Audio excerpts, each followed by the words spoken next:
Director మెల్ Gibson ఆ చిత్రాన్ని చాలా అద్భుతంగా చిత్రీకరిస్తున్నారు. యేసు ప్రభు వారిని కొరడాలతో కొట్టేటటువంటి సన్నివేశం వచ్చినప్పుడు అక్కడున్న రోమన్ సైనికుల యొక్క కొరడాలకు 4 శాఖలుంటాయి. ప్రతి శాఖకు 4 గాలపు ముళ్ళు ఉంటాయి. ఒక్కసారి ఆ కొరడాతో కొడితే 16 చోట్ల చీలిపోతుంది. ఆ సన్నివేశాన్ని వారు ఒరిజినల్ గా తీయాలి అనే ఉద్దేశముతో యేసు ప్రభు వారి యొక్క పాత్ర పోషిస్తున్నటువంటి జిమ్ క్యావిజల్ అనే వ్యక్తిని అప్పటికే అతని దేహం అంతా ఒక కవచంతో నింపారు. అయితే అతనిని బండకు బంధించి మొదటి దెబ్బను కొట్టారు. ఆ వ్యక్తి చాలా అద్భుతంగా ఎమోషనల్ గా నటించాడు. రెండవ దెబ్బ కొట్టారు, అదే స్పందన అతనిలో ఉంది. ఆ మూవీ తీస్తున్నటువంటి డైరెక్టర్ అనుకుంటున్నాడు చాలా అద్భుతంగా ఈ వ్యక్తి నటిస్తున్నాడు అని.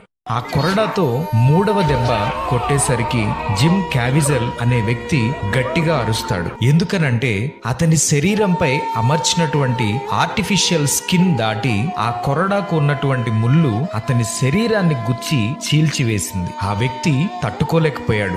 రక్తము దారులుగా కారిపోతుంది. వెంటనే హాస్పిటల్ కి ఆ వ్యక్తిని తీసుకుని వెళ్లారు. ఆ ఒక్క కొరడా దెబ్బకు ఆ వ్యక్తికి 16 కుట్లు వేశారు. అప్పుడు జిమ్ క్యావిజల్ అడుగుతాడు, మెల్ గిబ్సన్, యేసు ప్రభు వారిని నిజంగా ఎంత భయంకరంగా కొట్టారా? ఒక్క దెబ్బ నేను తట్టుకోలేకపోయాను. 16 కుట్లు పడ్డాయి. యేసు ప్రభు వారిని ఇంత భయంకరంగా హింసించారా అని అడుగుతాడు. అప్పుడు మెల్ గిబ్సన్ చెప్తాడు, మనము తీస్తున్నటువంటి ఈ చిత్రంలో యేసుక్రీస్తు ప్రభు యొక్క వేదనను, ఆయన పొందిన శ్రమలను 40% మాత్రమే చూపిస్తున్నాం. ఆయన పొందినటువంటి వేదన చాలా గొప్పది. దానిని భరించటం ఎవరితరం కాదు అని కొన్ని విషయాలు యేసుక్రీస్తు ప్రభు వారి గురించి చెప్తున్నప్పుడు హాస్పిటల్లోనే బెడ్ మీద ఉన్నటువంటి జిమ్ క్యావిజల్ అనే వ్యక్తి వెంటనే మోకాళ్ల మీద పడి ఆయనను సొంత రక్షకునిగా అంగీకరించి మారు మనసు పొందుతాడు. అప్పుడే ఆ వ్యక్తి ఒక తీర్మానం తీసుకుంటాడు, నా శరీరం